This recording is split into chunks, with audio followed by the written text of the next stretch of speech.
Well, good morning, everybody. I understand there are about 200 of us online. About 200 people attending this morning's Zoom meeting. So welcome. Welcome to the Clay County Economic Development Corporation's 4th annual First Coast Expressway Summit. We thank all of you for taking the time out of your day to join us. I'm George Egan. I'm the CEO of the Reinhold Corporation and also the chairman of the board of directors of the Clay County Economic Development Corporation, the group that sponsors these summits. It's an exciting time of growth and development in Clay County. Our community is booming and experiencing tremendous activity. We have a great presentation full of timely information for you today in this presentation. We're excited to hear from our presenters this morning. CJ Youmans is the Senior Transportation Planner for RS&H and will be presenting a First Coast Expressway project status report. Superintendent of Schools, David Broskie, will be presenting on the school district and how they will be managing the growth that's coming to our county. Chereese Stewart is the Director of Economic and Development Services for Clay County Board of Commissioners, and she'll be presenting on land use along the First Coast Expressway corridor. Our county manager, Howard Wanamaker, will be joining her to talk about county roadway projects, bonding, and the CARES Act funding allocations. And then we'll have time for some questions and answers following the presentations. If you'd like to put your questions on the comment box as we go along. And then we'll be concluding today with a very special video presentation of the First Coast Expressway route construction project from an aerial perspective. So please stay tuned for that. Anyway, I just want to welcome everybody. You know, when you think about it, this is our 4th conference, and you know, FDOT started talking about this First Coast Expressway in the 1970s. So the fact that the project is underway, there's lots of activity. It's very exciting. It's a great thing for our county. And I really want to thank everybody who's attending. And this is, your attendance in this presentation is also kind of a commitment by the community to say, we're all in this together. We're going to try to make Clay County an even better place to live and work and grow. And just want to thank you for your commitment and support of all the things we're doing in Clay County. So with that, I'll turn it over to the president of Clay County EDC, JJ Harris. Thank you. Thank you, Mr. Chairman. Welcome, everyone. Greetings. We all know that economic development is a long-term prospect. It takes millions of dollars of investment, a strategic vision, and sustained will to do the things that we need. What goes along with the First Coast Expressway's investment, the $409 million planned, and then the $324 million planned for the Shantz Bridge extension, we support as an EDC and as a community the investment by the Board of County Commissioners in the $130 million in auxiliary and connector roads. We support the investment by the school corporation in our youth, in our buildings, and support of the half-cent sales tax that will be on the referendum. It's important that we make these investments for the future. A 6th grader today will be, in 6 years, will be entering the workforce. And we need to have them ready with the skills necessary to support our economic development engine, our businesses, and our industry. So with that, again, I say welcome. We have a lot of investment opportunities going on from Orange Park with the Orange Park Plaza project, $70 million investment approximately in a mixed-use commercial facility. We have Orange Park Medical Center, $126 million expansion, 100 new jobs. Baptist Health in Fleming Island, Clay Baptist, 700 new jobs, $200 million investment. Opportunities just abound. In Green Cove Springs, we have Florida Power and Light looking to build the solar farm. It's under construction now. Keystone Heights, we have MHD Rockland investing at the airport with Space Florida. Great opportunities. With that, the First Coast project status update will be done by CJ Youmans, RS&H. CJ, are you up and ready? I'm here and ready. Well, good morning, everyone. Thank you, George. Thank you, JJ. Thank you, EDC. and thank you to the Florida Department of Transportation.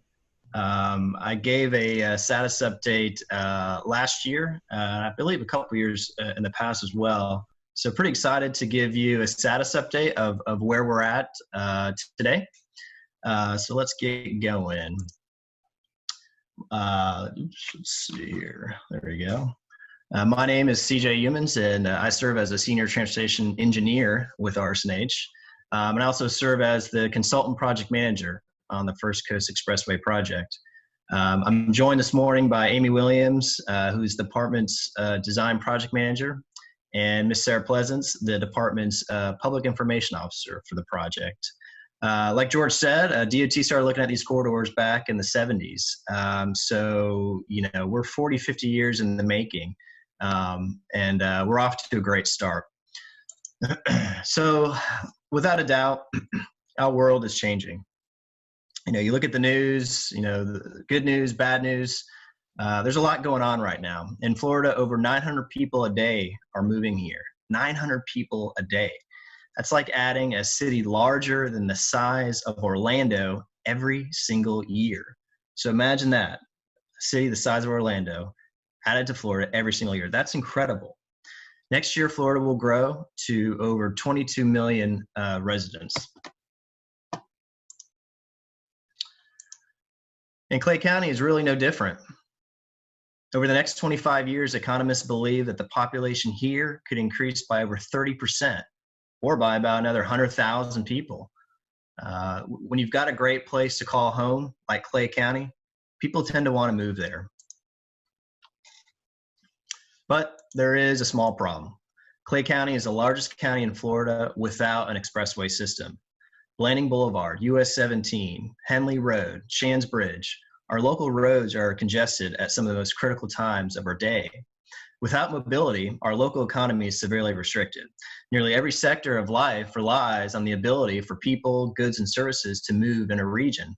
And the problem is really getting worse every year.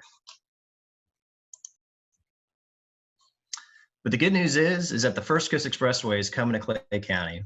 When completed, it will be the largest public infrastructure project to be completed in Clay County at one time, totaling over $600 million over a 15-year span that began back in 2015. And today, I'm happy to report to you that progress continues to be made. So let's just do a quick overview of the project. The corridor runs through 3 counties, St. Johns, Clay, and Duval, and is just over 46 miles in length. The first segment, the Duval-Clay segment in gray, was completed last year and has been open to traffic now for a good solid 12 months now, 15 months, I believe. This was a very important first piece for Clay County, giving direct access to I-10 from Blanding Boulevard. The Clay segment in red started construction earlier last year. And the St. John segment is funded for construction beginning next year. So today I'm going to share with you a status update on the red segment, the red there in Clay segment under construction, as well as a couple of changes that have occurred on the upcoming yellow segments. So the First Coast Expressway will be safe, fast, and dependable. It'll be 4 lanes at first, 70 miles per hour with wide shoulders, LED lighting, all electronic tolls, and expandable to 6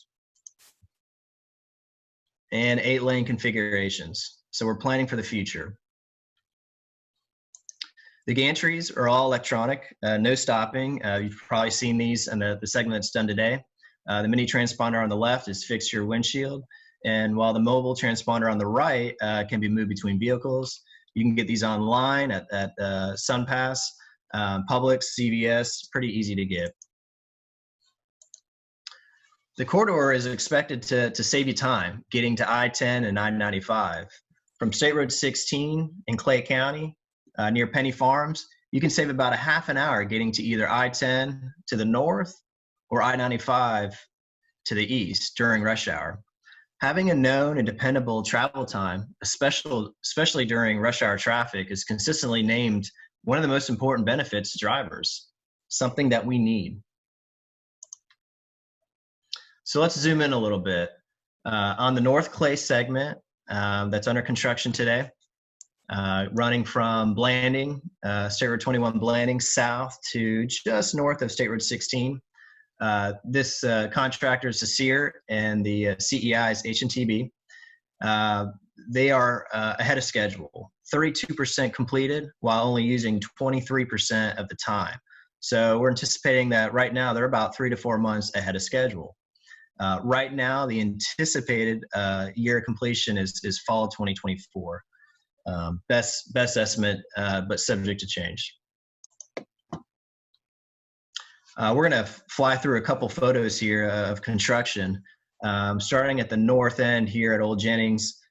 This is the corridor that's open to traffic today. And we're going to run south. Here we are at Blanding Boulevard. Just mostly clearing has occurred. The contractor was restricted for the first 6 months of his contract to allow for the previous contractor to finish his job. So there's some overlap there, but they are getting going on this northern piece. Mostly just clearing, but soon they're going to be starting earthworks soon in this area. So here we are at County Road 220.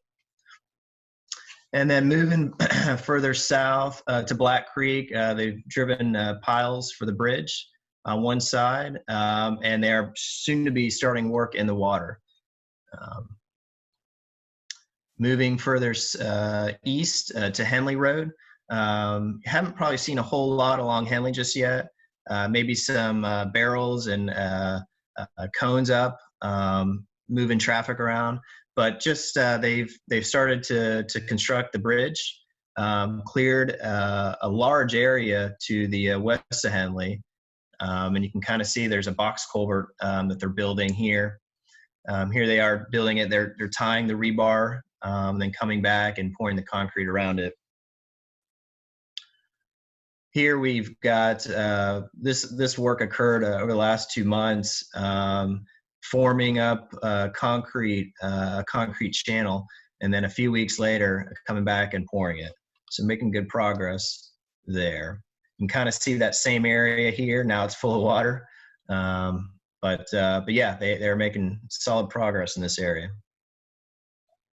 Moving further east, the Village Park community area just to the south. This is the corridor that runs east-west for this area. I got a stormwater pond there in the north. Another angle there.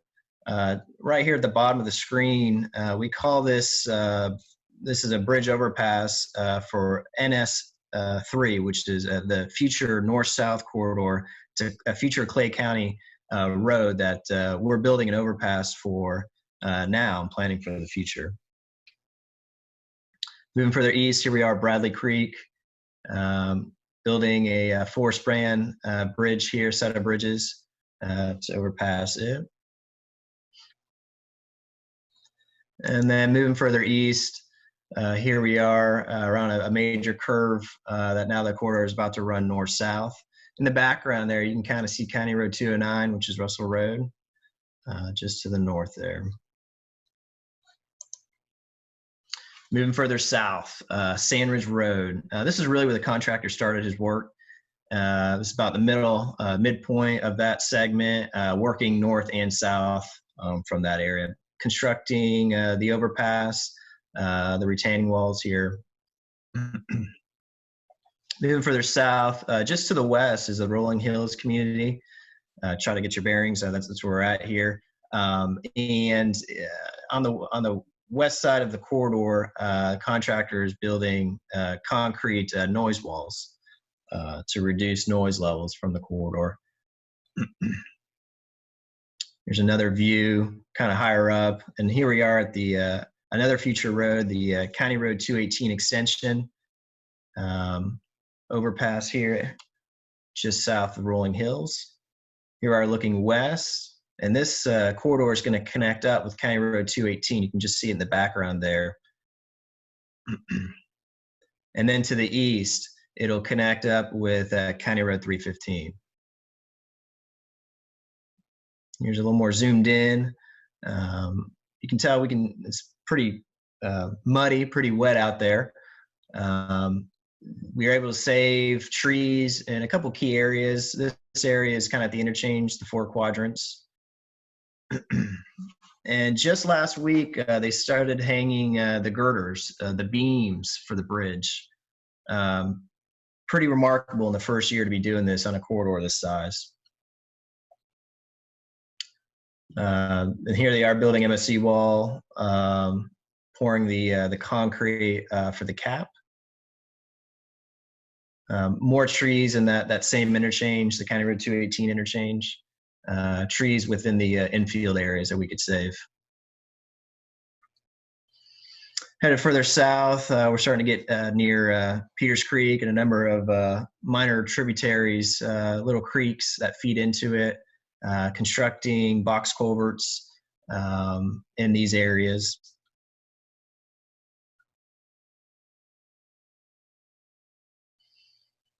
So yeah, in this first year, just mostly clearing and grubbing and starting to do the earthwork, constructing bridges, box culverts, drainage. Here's another zoomed in area. This is over the last couple of weeks, they're about ready to start constructing a box culvert here. And so that was the northern clay segment. Now we're going to move on to the southern clay segment.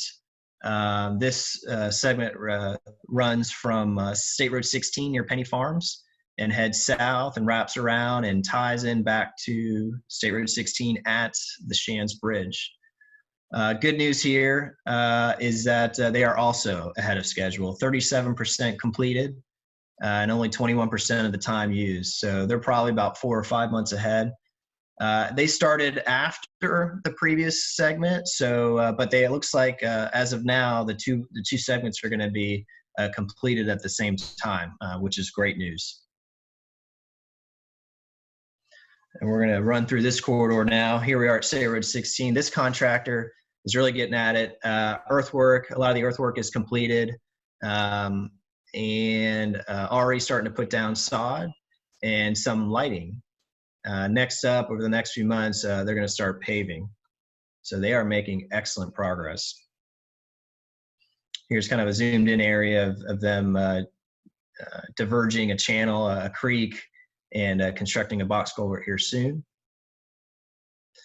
Here's a nice stormwater pond completed and sodded, filling up with water over time. Back at State Road 16, again, they've got sod, they've got earthwork going, and they're going to start building the bridges here real soon.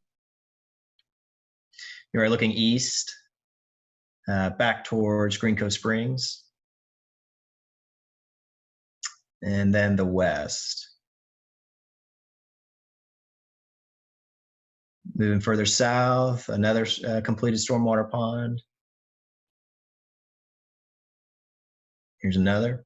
This pond in particular is of interest. It's about 30 feet cut into the side of a hill, basically. You can see the trucks there for size there.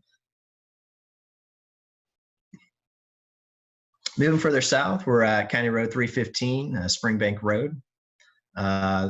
This corridor, this Clay County facility, we're reconstructing it, relocating it to correct or realign the crossing to minimize the span and reduce costs to do that. So that moving further south, we're getting near a particular part of the project where the park group recently announced it acquired land in the area and will be planning a major development there soon. And here at this area, we're just south of, or just really runs through the middle of the park group development, constructing a bridge there in the middle of the screen. You've got a bunch of drainage structures sitting at the bottom of the screen there, all laid out, ready to be placed. In this area, they've got a lot of the earthwork completed. Moving further east, lighting completed. Really getting at it. Another box culvert. Moving further east, County Road 15A at Oak Ridge Avenue. Just really getting going here, just clearing, and soon going to start building the bridges over the next 6 months. And then here we are at US 17, pretty large interchange here, Diamond Interchange. They've started to build the bridges there. You can see the piles in the background. But yeah, pretty muddy. Construction's not always clean. Moving further east, large interchange here. And then we're getting close here now. We're at the CSX Railroad. Kind of zoom in there, and working closely with the railroad to make sure that the timing of erecting the bridge over the rail is worked out. Moving further east, County Road 209 south. Again, building bridges here. And then as we get closer to the end of the project, we're entering near the Bayer Conservation Area, pretty swampy area. And then here we are, kind of threading the needle here between the Bayard Swamp and the Clay County Port, Reynolds Park to the north. And they are doing their own work here on the west. They've got their own access road that had to be shifted due to the First Coast corridor. And here we are getting close to the St. Johns River, just south of the port there. And then really in the background there, you can see the Shands Bridge right there. And that is our next project to talk about. So let's move on to that next segment, segment in green. This is the St. Johns River crossing. We are advertising the project later this year and intend on awarding it next year. And we should anticipate seeing some early construction on this segment in January 2022, as early as that. Right now, we're anticipating a completion of 2028. So it's going to take a solid 6 to 7 years to build this segment of the corridor. Anticipated cost is $330 million currently. And a new thing to report on is the procurement method. Originally, the project was identified for design build. And recently, the department did a complete evaluation, which they do of all their major projects, and determined that this project would be a good candidate for the design build finance mechanism. And basically what this allows us to do is advance the project a full year ahead of schedule. With this approach, the contractor won't get paid for the first year, and instead they'll have to provide their own financial package for the first year or two of the project. And this cost, additional cost for borrowing the money, will be more than paid for over time, since the outlook on construction inflation costs are higher than the current interest rates. So the state evaluates interest rates versus construction inflation costs. And where inflation is higher than the interest costs for borrowing money, it makes sense to advance the project sooner. So in effect, the department is taking advantage of the current financial environment. And as a result, we all get to benefit. The traveling public receives the project a year sooner without encumbering additional costs to the taxpayer. So that's the good news here. This announcement came to late last year, and we're going to see this project get advanced sooner. So let's talk a little bit more details about this segment. The new bridge over the St. Johns River will be safe, fast, and dependable. It's about almost 2 miles long, 70 miles per hour. The channel span will be 65 feet high, which allows for taller, bigger boats to sail down the St. Johns River, opening up economic opportunities down south. The bridge will have nice wide shoulders, LED lighting, and accommodations for bicyclists and pedestrians. Here's an older rendering from last year. This is the previous concept, and I want to kind of point out a special design change that's occurred between the cars and pedestrians. You can see this large fence that was part of the old concept to separate the two, with the idea of trying to keep bicyclists and pedestrians safe away from traffic. So this right here, this fence shown in red was on top of the barrier. And now here it is right here. And with the 2020 concept, we've now removed it. And the idea here is that it's going to accomplish a couple of things. One, it's actually going to improve safety. Statewide, the department evaluated the use of these fences between cars, pedestrians, and found that, you know, when cars hit that barrier, hit that fence comes crashing down on pedestrians. So it's kind of a safety issue. So now we've removed it from the design. And actually, in my opinion, it kind of opens up the corridor for, you know, and improves the aesthetics. So while you'll be driving, you won't have that large, huge fence next to you. You'll be able to look out and see the river. Another design change is on the right side here with the handrail, the pedestrian handrail, something a little bit more aesthetically pleasing. Again, the idea there is just to open up the corridor there to see the St. Johns River. Here's another rendering.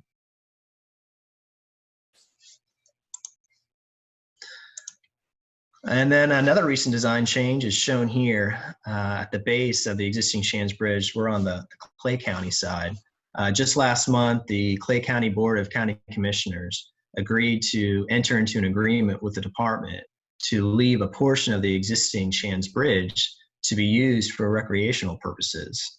And as a part of that agreement, the department is constructing over $1.1 million in improvements for this area, including parking, a cul-de-sac with bollards, sidewalks, lighting, pedestrian improvements on the pier, including lighting for it and any ADA improvements necessary for it. And so this is a big deal. This is a big win for Clay County. So here's kind of a quick rendering of it during the day. And here we are at night. So we, as engineers, we evaluated different spans, potential lengths for, how long should this portion that's going to remain, how long should that be? We evaluated the grade of the road. We looked at the depths of the water. Currently, we're looking at 14 spans, or about 670 feet of bridge to remain. The bridge is structurally sound, and so this will be a great opportunity for Clay County residents. Here's another rendering top down during the day and at night. And then finally, the last segment, the St. Johns County segment that connects the river crossing back to I-995 and will complete the corridor. You can see the schedule on the screen there. Construction is anticipated to start about summer of 2023. It's about a 7-year project, and we're anticipating completion by 2030. Anticipated cost is $270 million, and the procurement there is design build. So really, by 2030, we'll have the complete corridor open. So let's dive in a couple of details for here.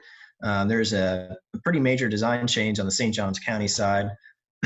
This was an original diverging diamond interchange that recently was changed to a cloverleaf to improve traffic operations on the corridor. And then finally, here's a rendering with First Coast tying in with I-95. Large interchange providing direct access between First Coast Expressway and the interstate. So to recap, the Duval Clay segment in gray, that was completed last year, and that was a really important part for the First Coast Expressway, providing Clay County a direct access to I-10 from Blanding. So that was completed last year, and we're starting to really see the benefits in that area. The red segment, the remainder of Clay County, that's anticipated to be completed by late 2024.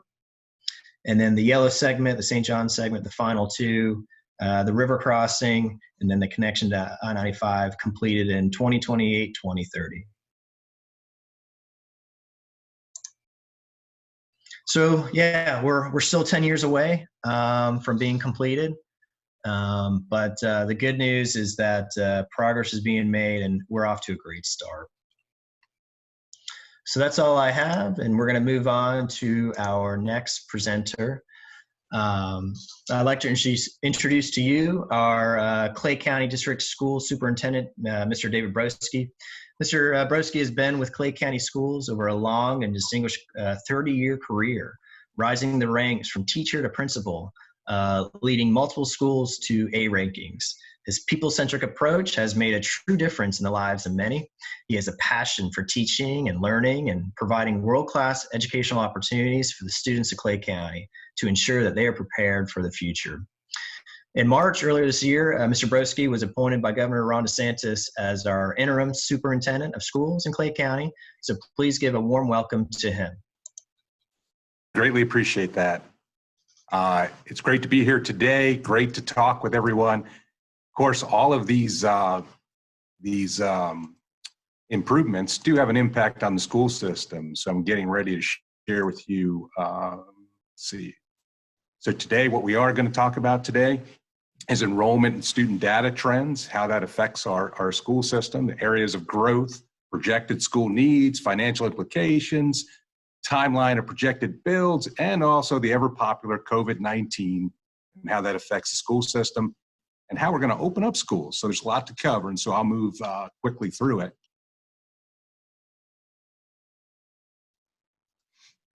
Very first, just tell you that right now we have 42 schools. We project that we're going to have 48 in the next 10 years, an additional 6,000 students, 14,000 new homes, and about $300 million in which to build those new schools.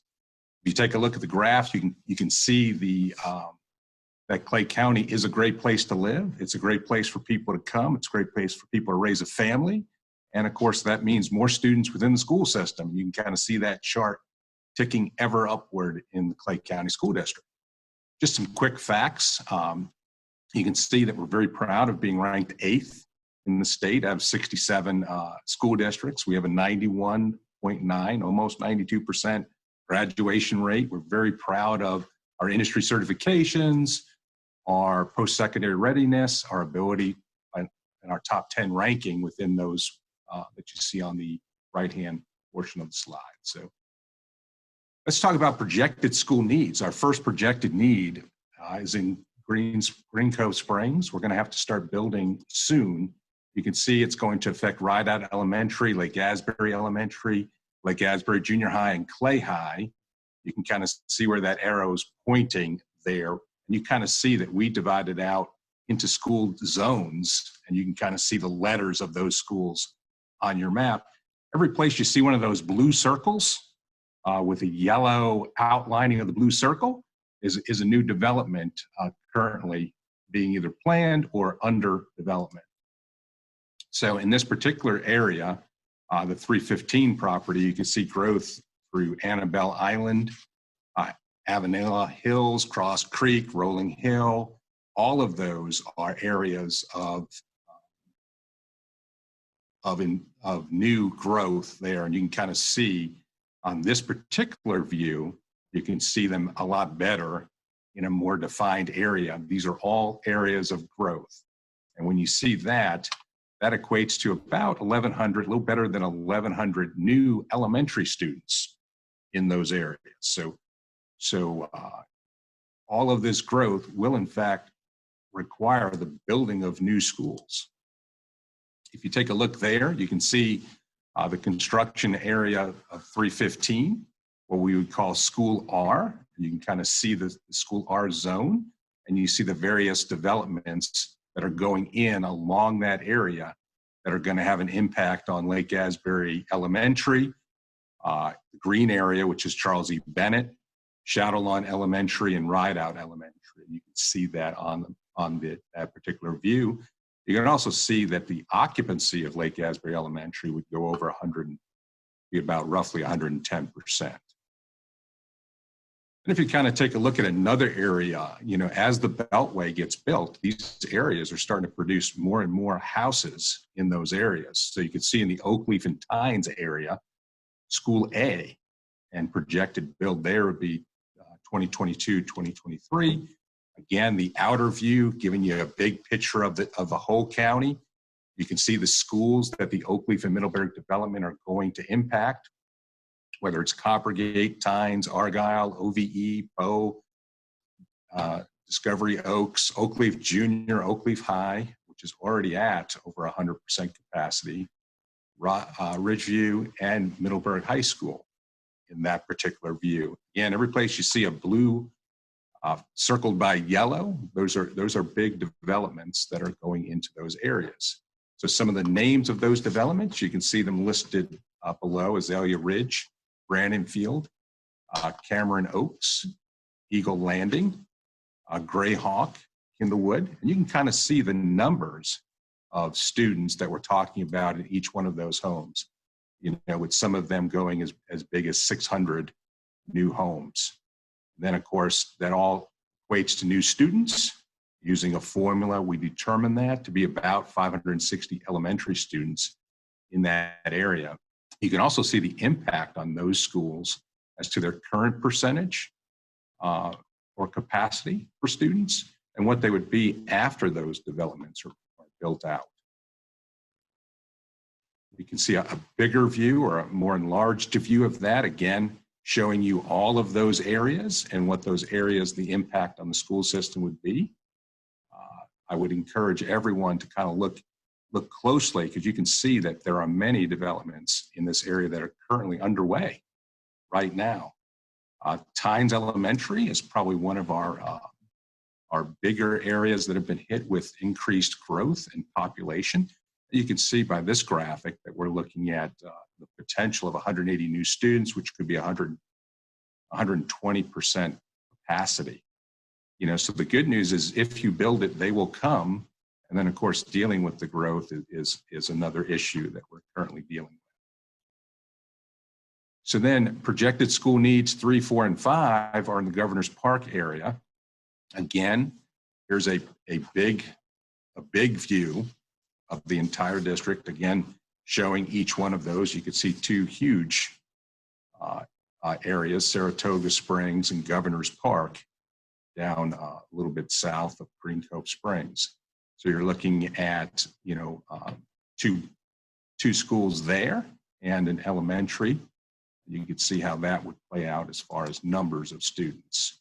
So in Governor's Park, which would be schools B, C, and D in our projected plan, you can see the number of students that would be involved in that and the projected year of the build of those particular schools. So an overall summary, you know, when you're looking at total residential areas, total number of homes projected, you're looking at about 14,000.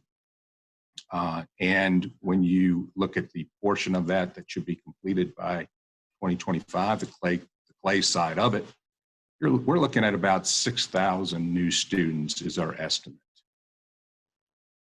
Okay, so the good question would be, how much does this cost? Well, a good roundabout number, and please keep in mind, these aren't exact costs, but these are roundabout. You can see that a K-6 school is roughly about $30 million. A K-8 school is roughly about $35 million.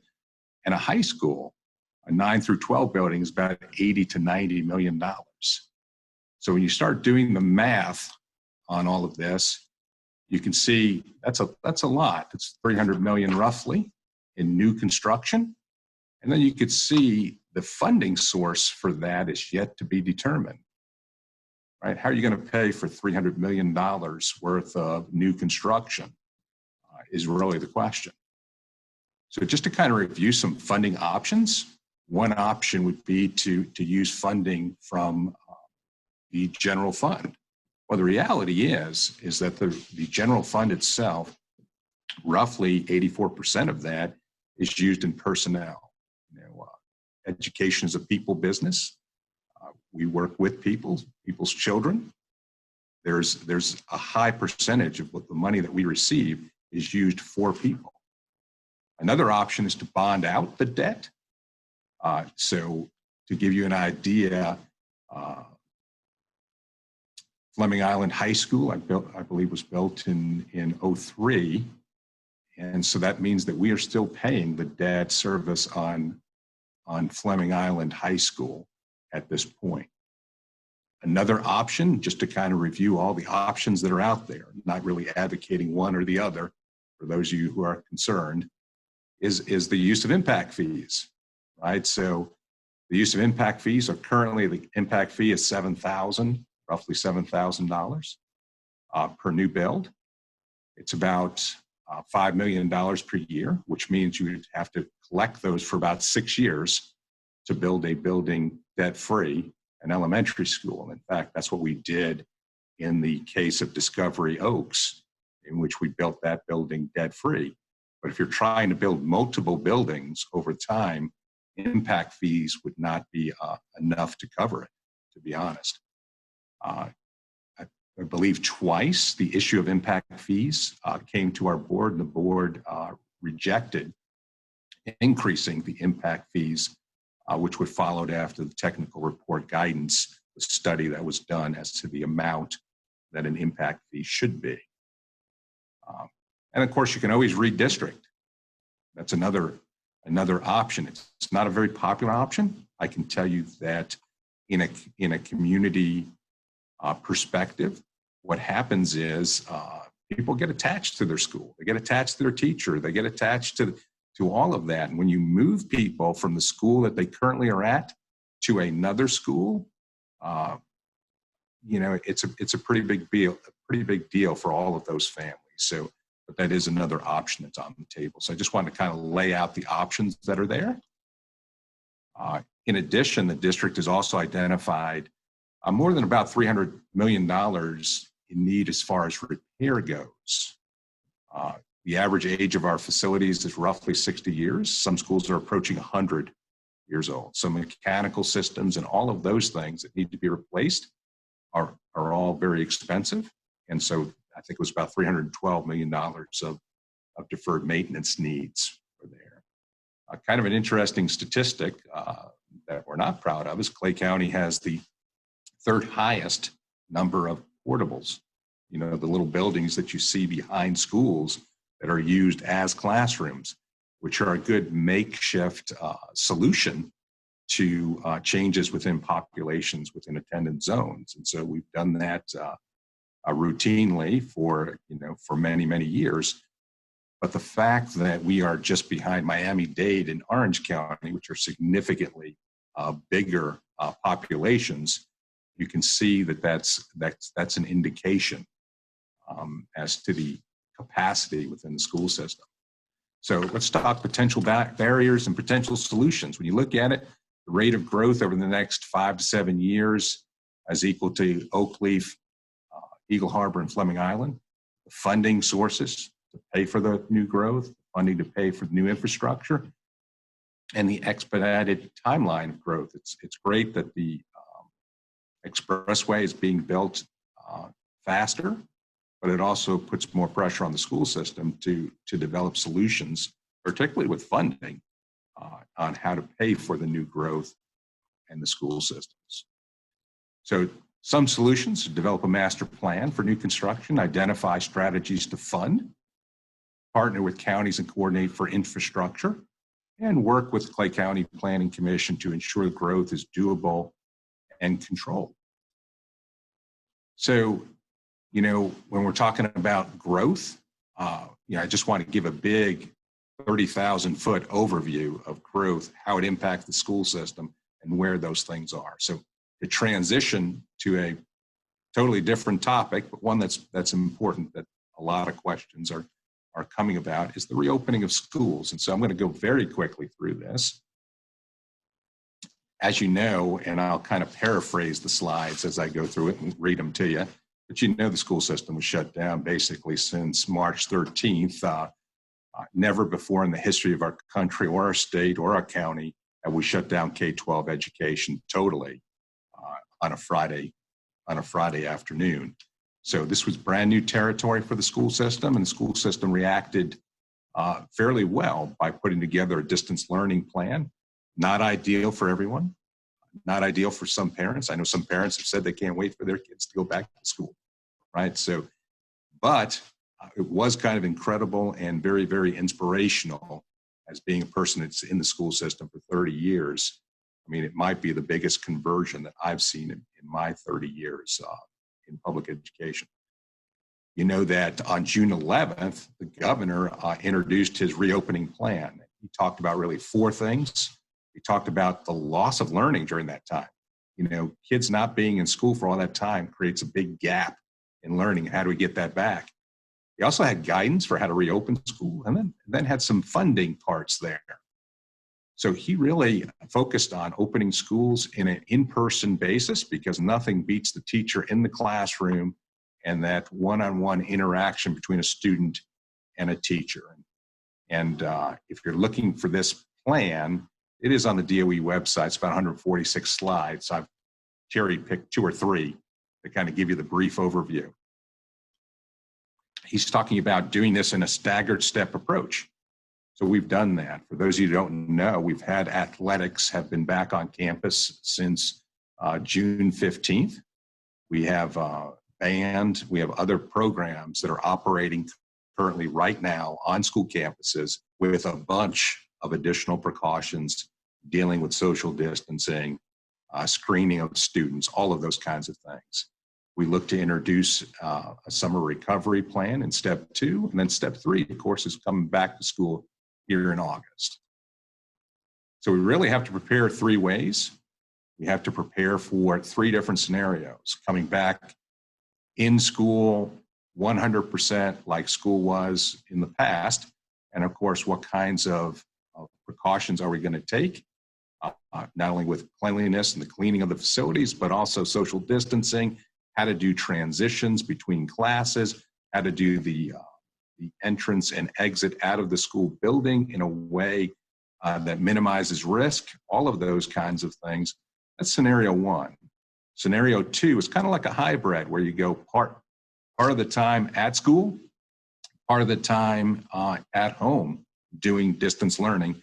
And scenario 3 is going back to distance learning again. So really the school system feels like we have to prepare for everything at this point. And so there's 3 scenarios, there's 3 separate plans. What if you're in scenario 1? What if you're in scenario 2? What if you're in scenario 3? How will that operate? So it's been an interesting summer. We have a task force made of 13 different groups. We have members of the health department as well as emergency management. There's 3 epidemiologists that are on the group. I'm just telling you, it's a first-rate group of people looking at a smart restart to the school system year. And that's kind of our tagline for it: smart restart. So we surveyed our parents and said, parents, what do you want? And you can see the data there related to the parents and teachers that responded. You can see that most people were comfortable or very comfortable with programs starting back up. You can see here that most folks wanted us to come back to school in person in a brick and mortar setting come August. Now, let's transition to the half-cent sales tax referendum and just kind of give an update there. You know that the school board on June 4th board meeting had readjusted some of the language in there to comply with the statute, and the half-cent sales tax will be on the November general election. You know, we believe strongly that it's an issue for the voters to decide for that. School district will be subject to an outside audit.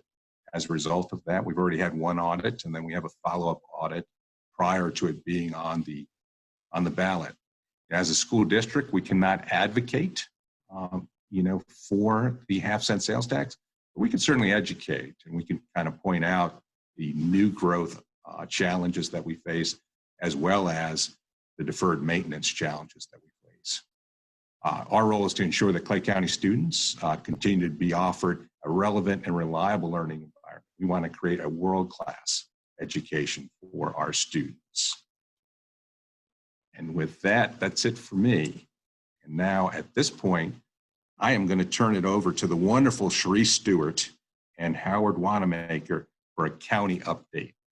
Thank you very much, Dave. Very informational, and I know all parents are sitting on the edge of their seats waiting on your announcement about school starting back. So we are looking forward to hearing about that.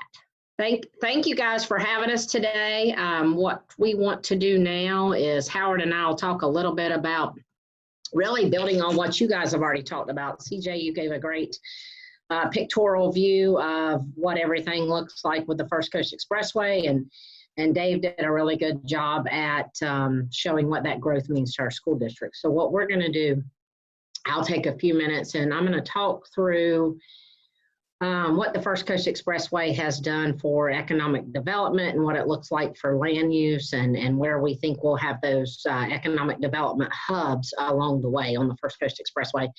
And then Howard has some pretty exciting slides that talks about a lot of the roadways that are up and coming. So we'll go ahead and get started. So for slide 1 here, if you can see what we've got here is that phase 1 that CJ talked about. So you've got the Oak Leaf interchange up here at the top. At that Oak Leaf interchange, the biggest thing that's going to be exciting for economic development is that bright pink sector on the eastern side there. That's slated to be a mixed use type project, which will bring retail and commercial and jobs to that sector. We all know that's mostly residential in that area, so that'll be helpful for that. This brown area is more residential, so there will be more residential in that area. As you go south, you see the light pink area. That light pink area is set up to be a great industrial hub for us. With that, the dotted line is one of the roads that's coming in that Howard will actually talk about in his slide. But that is going to be a very intense area with a lot of commercial, light industrial, and a little bit of residential as well. But we're looking forward to that being very intensive and helping to bring more jobs to our community. And in the bottom of this slide, you're looking at the intersection of the First Coast Expressway and Blanding Boulevard, which is already complete as well. But you see that entire pink area is that activity center. So that is going to be quite a hub. You know, for those of you that are from Clay County, you know, currently on the eastern side, it's already a hub. That's where we have hospitals and big box stores and that kind of thing. So we look for that to continue to grow and fill out to the west side of the expressway there, and the north side, and some of the south side of Blanding Boulevard. Going to the next slide. So we're looking here from the Blanding Boulevard interchange to the Henley interchange. A lot of this area is lower density residential. A lot of that is some communities that have been in Clay County for quite some time. So you probably won't see too much to change in this area. Some of the things you can look at is if you look right here, just south and west of the interchange at Blanding, you've got still part of that activity center, which will be more intensive areas for job growth. And also, if you look, this is the Henley interchange. If you can see my arrow, this is the Henley interchange.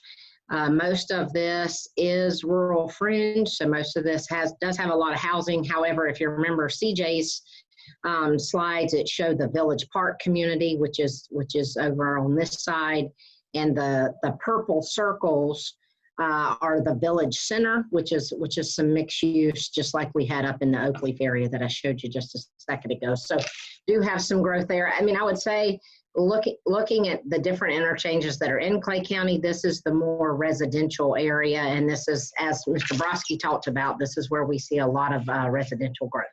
The next slide, you're looking at Henley to the County Road 218 extension.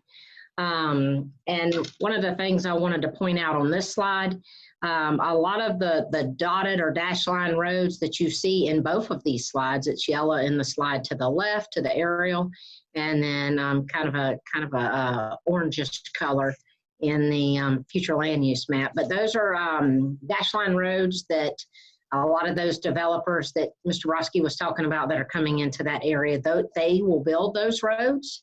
Oh, let me back up. Sorry about that. They will build those roads. The key areas for employment on this map are also the pink and purple areas where the village centers or the activity centers are. So looking at the 218 extension, the important thing about that parcel is that is going to be a highly intense job growth area. Right now, it's full of beautiful pine trees that are going away, and we're going to have a lot of jobs in this area. So this is an area we're super excited about. When the county manager gets up, you will see how the 218 extension comes in from 218 to this interchange. And then the county is going to build what's called, I believe, the First Coast Connector to the east from that interchange. So this is going to be a game changer for us, to be honest with you, when it comes to economic development.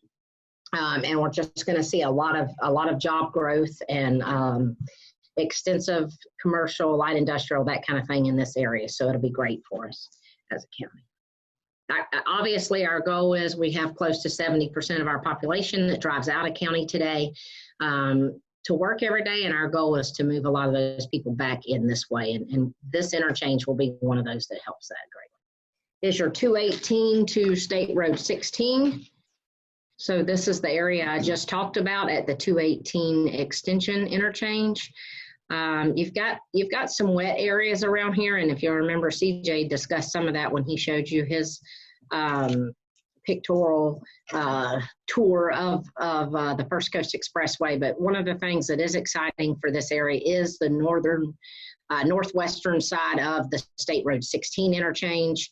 We look at this to be a good activity center or village center, which has a lot of mixed use, commercial and light industrial. One of the other areas that may prove to be a good growth area for us is directly on the south side of 16 at this interchange. Currently, that is ag land, and that's the ag land use. And for the most part, 16 is our border between our rural and non-rural service areas. But we do anticipate that we will have some job growth and some zoning and land use changes just south of that intersection. The next interchange is the State Road 16 to Highway 17 interchange. This includes the Governor's Park DRI. The Governor's Park DRI is the kind of turquoise jaguar teal color. And you've got two interchanges here you'll see. You've got an interchange right in the middle of the Governor's Park DRI in which they are paying to make happen. And then we also have an interchange right here on Highway 17. So with the Governor's Park DRI, you've got a lot of residential, but you've also have commercial, you have industrial, you have retail, you have all of those things. You also have the future Green Cove Springs bypass, which is the red dash line road or the yellow dash line road on the aerial map. And the county manager will talk about those a little bit. One of the best things for us on this map, however, if you look at the future land use map, is the purple area. So that is slated industrial, already zoned for that. So we really see this interchange as being our industrial hub, and a lot of our bigger warehouse space and that kind of thing occurring in this area. So you will see as we move forward and as the expressway stays on track on time frame and actually ahead of schedule, a lot of these areas are the areas that you will see us as a county working with landowners and that kind of thing to continue to push to get to the right land use and zoning if they don't already have it. A lot of them already have the land use and zoning that they need. So there are a few other changes that we'd like to make moving forward, but we're really excited about what the First Coast Expressway can do by way of jobs and really reversing that trend of our citizens going out of county to work. So we're super excited about that. That's my portion. I'm going to now move over and let the county manager come in and talk to you guys about roads a little bit. So, Okay. Good morning, everyone. It's really a pleasure to brief you all on this. I have a few slides regarding roadway projects throughout the county, which includes also our 6 projects for bonding. And then I also wanted just to talk about our CARES Act funding, and very excited about that and the possibilities ahead with regards to that. As George mentioned in his opening, there is a lot of growth expected, and we're already seeing that. When we took a look at this across the board, I wanted to make sure everyone understood what to expect moving forward. In the next 2 years, there's a significant amount of roadway projects ahead of us. We'll start off by this one. I have 3 slides here. The first one we named Impact Fee. And as you can see here, we indicated these 3 roads. And again, it is a partnership, as George mentioned. We appreciate the partnership with the Clay EDC, the CCDA, and the Chamber, and each and every one of you as stakeholders. The school board is another. David, thank you in showing that support and how all this is all interconnected greatly. And we've seen these relationships throughout this COVID pandemic strengthen significantly. Here on number 1, you can see, as indicated in the southern part of the county, the Green Cove Springs bypass through Governor's Park. Chereese mentioned it. Obviously, they need to get permitting. We'll take a look at the market. Obviously, the developer would be. And we would expect this to start probably in 2021. Number 2, indicated in the central part of the county, you have County Road 218 extension. Chereese also talked about that. It's a roadway that comes in off the First Coast Expressway and heads to the west.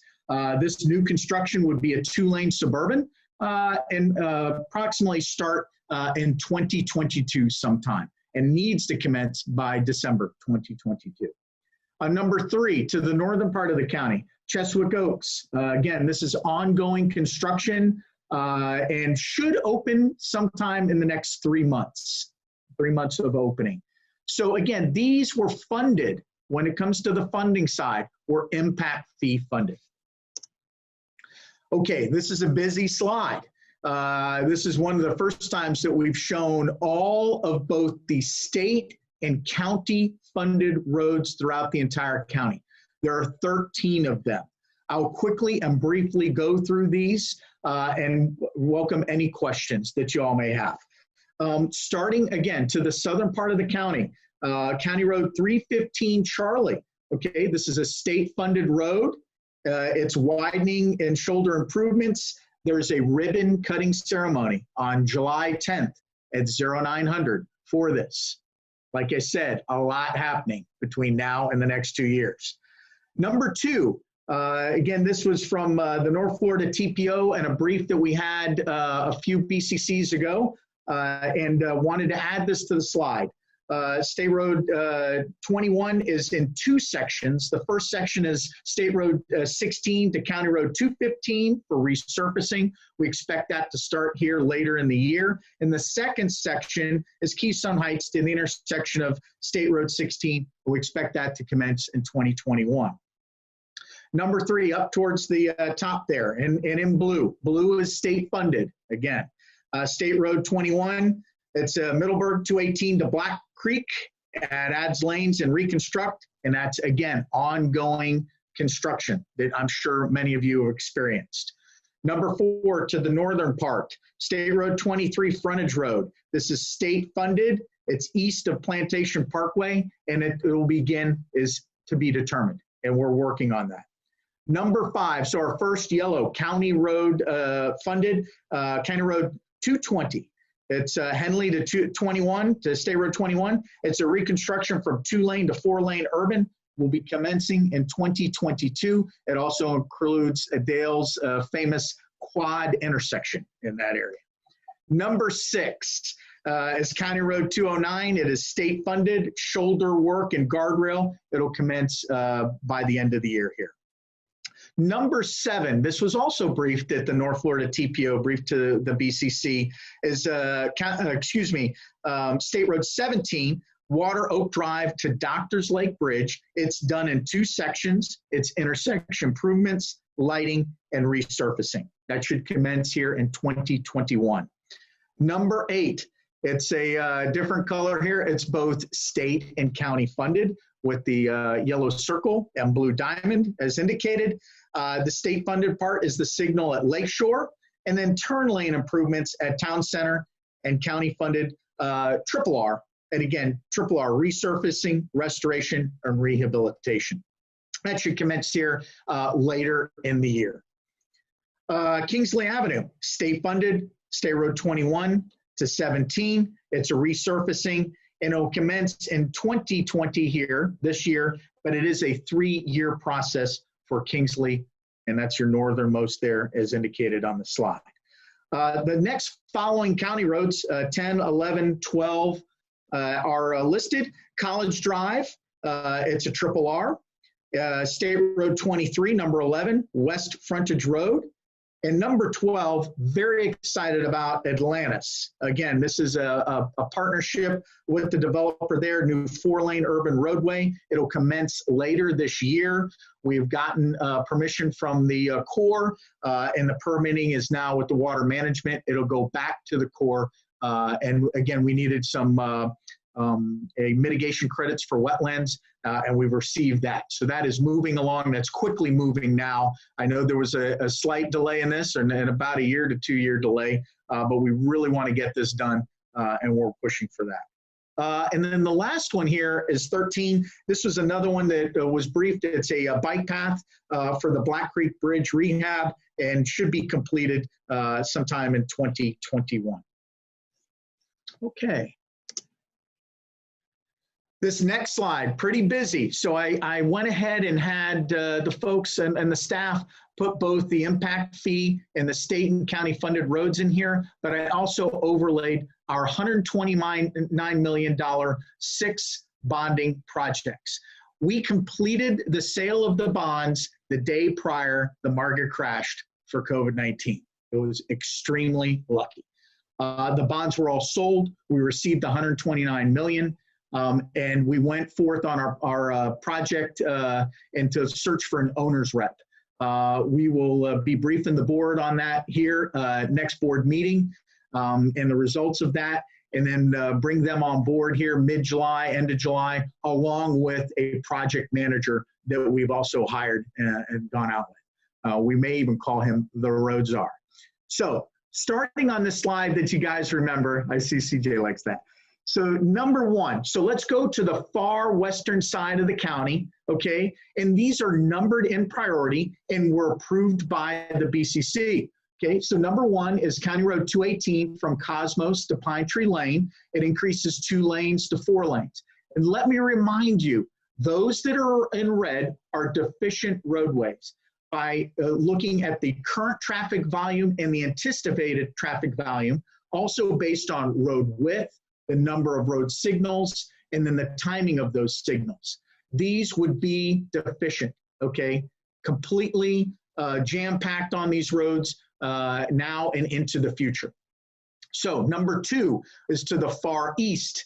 It's County Road 209 from 315 Bravo to Highway 17, and increases 2 lanes to 4 lanes. And again, a major railroad crossing and intersection that's there is within the plan. Number 3 is County Road 209 from Sand Ridge Road to 315 Bravo. It increases 2 lanes to 3 lanes. And then moving east to west, Sand Ridge Road from, again, 209 to Henley Road, 2 lanes to 3 lanes. We did a lot of talk and a lot of discussion in this area and to come up with this plan, which I'll allude to when we get to the First Coast Connector. But let's jump up to number 5. Again, this was not a deficient, but a critical roadway system. County Road 220 from Baxley to Henley Road, it's 2 to 4 lanes. Okay, now moving down to the green. First Coast Connector increases 2 lanes to 4 lanes from Highway 17 to 315, and then from 315 to the First Coast Expressway, 2 new lanes of construction. Okay. What's critical and to understand about this slide, And not only this identification of critical and deficient roads, but also the flow of traffic throughout the county, moving to the center part of the county to connect the First Coast Expressway to Highway 17 and eventually over to 16 in these feeder roads that are there. It all builds upon itself. This flow from east to west and north to south is key and critical to our success and our economic success here into the future. So that concludes my brief on roads. I'm going to move over towards our CARES Act. As you all have heard, so there was $1.275 billion that remained out of the $8 billion that was given way back at the end of March to the state of Florida. We pushed for this. 55 counties remained on receiving those monies. Okay, they were smaller. It was all based upon that initial allocation to cities and municipalities over a capita of 500,000. We received it. About 2 weeks ago, we got indications that we were going to receive the monies. And when we found out how much it was, we were very surprised. $38,257,784. A lot of money that will impact this county way into the future. And to strategically spend these monies in the next 6 months. That's key and critical, which I'll get into a later slide. So the state decided to allocate an upfront through an agreement that was approved by the BCC on Tuesday of $9.5 million, okay? And then the remaining 75% is on a reimbursement basis. I've talked to a lot of folks about this, really trying to get that money upfront because it takes seed money in order to continue on the 75%, and we're working that daily. So the CARES Act requirements, like anything with the federal government, okay, it comes with stipulations. Okay, the 3 areas that are the required areas to meet on spending these monies. Number 1, basically, is it deemed necessary? And is it related to COVID-19? Number 2, these cannot be projects or areas of spend that were already accounted for in our current budget. And number 3, these were expenses or projects that will be incurred from March 1st, retroactive, to the end of December, like I alluded to. Very tight timeline here to spend the overall of $38 million. So we found out about it. It was late on a Friday as we sat and brainstormed at the OC, and I signed Troy Nagel to lead a CARES Act team and to liaise with all the stakeholders out there. He quickly came together with a plan with his team that included somebody to oversee grants, financing, purchase, facilities, and libraries. And most importantly, as we turn over for Amendment 10, the clerk's office on the finance side. So they came up with a phenomenal plan. They engaged with the stakeholders that are listed here, not only the constitutionals, but the municipalities, our local area nonprofits, and obviously our economic drivers is the CCDA, the Chamber, and the EDC. Really want to thank you all for getting together with Troy and coming up with this plan. Now, moving on to the plan, there are 3 areas of focus, okay? These 3 areas are improving general government areas for staff and citizens. This is about 1/3 of the money. This includes funding for the constitutionals and the municipalities. Public safety and healthcare improvements are the second area, another 1/3 of the spend. And then finally, the family assistance, restarting business, and nonprofits. Another just slightly over 1/3 of those monies. It's important to understand this, that there are detailed areas with this that I can get into in the question area if anyone would like.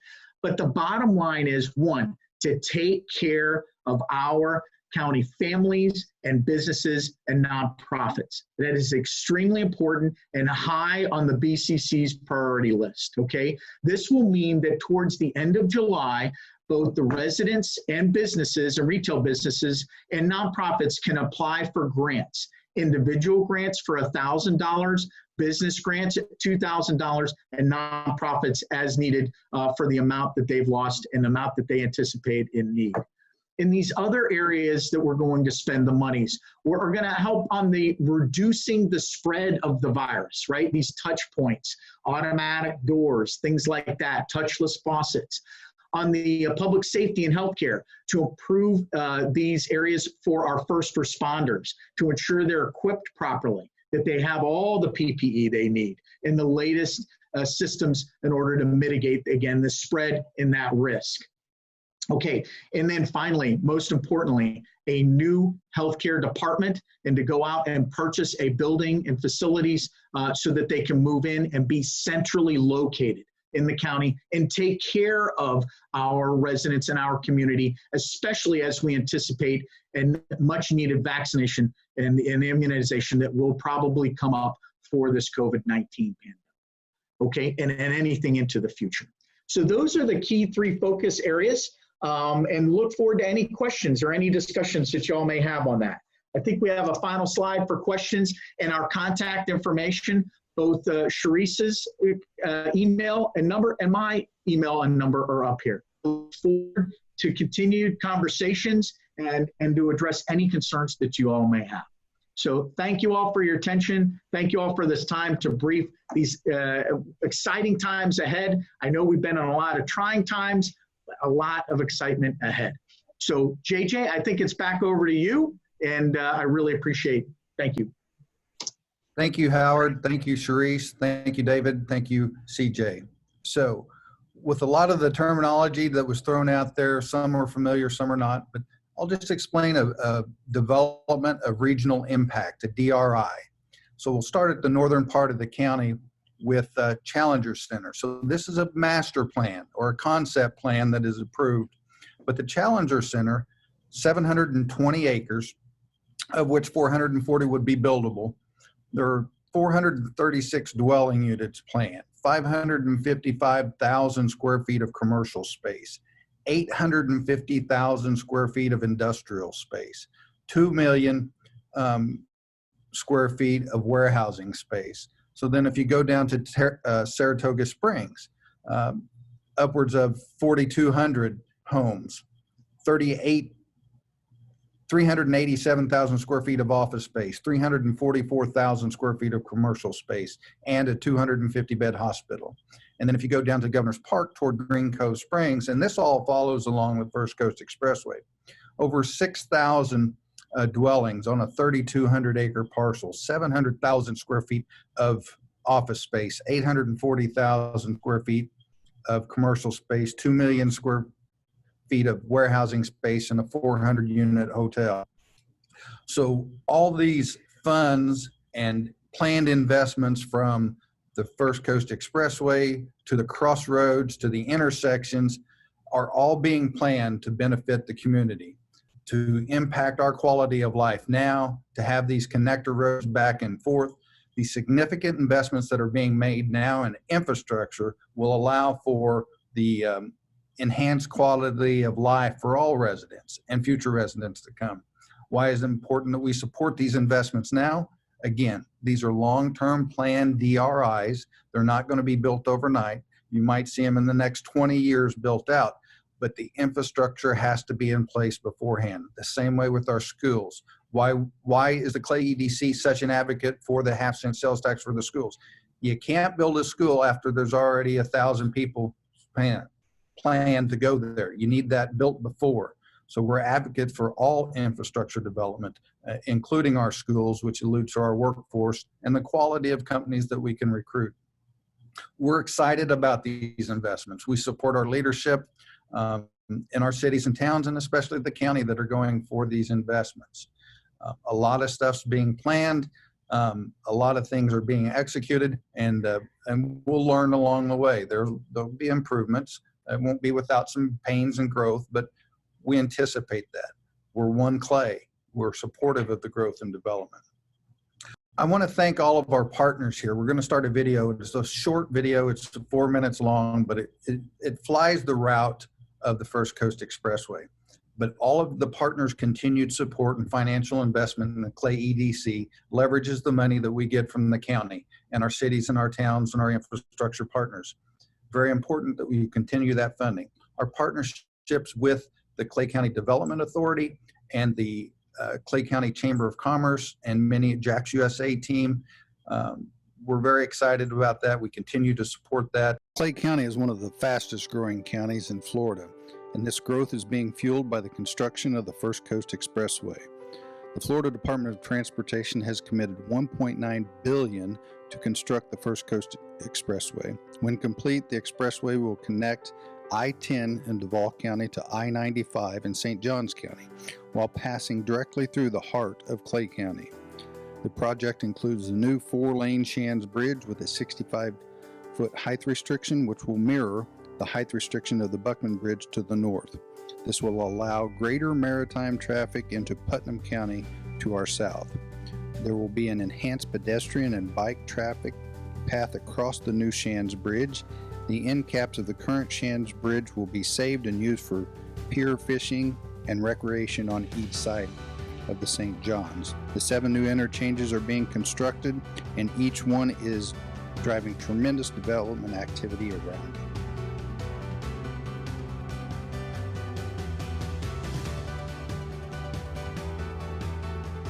The First Coast Expressway is a multi-lane limited access toll road that once completed will cross parts of Duval, Clay, and St. Johns County. Expressway traffic will pass through electronic toll gantries without stopping.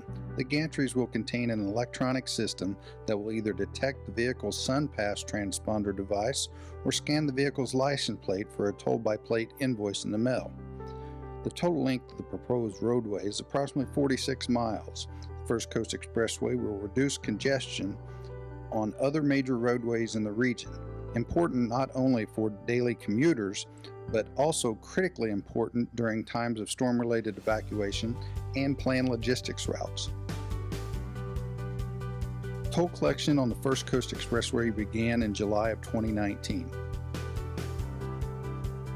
The central second segment of the First Coast Expressway project involves new roadway from Blanding Boulevard, State Road 21 in Middleburg, running south and then east through Green Cove Springs, and includes a new bridge over Black Creek near the Byron Road Lake Asbury community. The second segment is being divided into 2 separate projects. The South project, which runs from east of County Road 209 to the north of State Road 16, will be built by Superior Construction at a cost of $180 million. The construction is expected to be completed in 2026, if weather and scheduling permitting. The North project, which runs from State Road 16 north to State Road 21, will be built by Cesar Construction at a cost of $230 million. The construction is expected to be completed in 2025, weather and schedule permitting.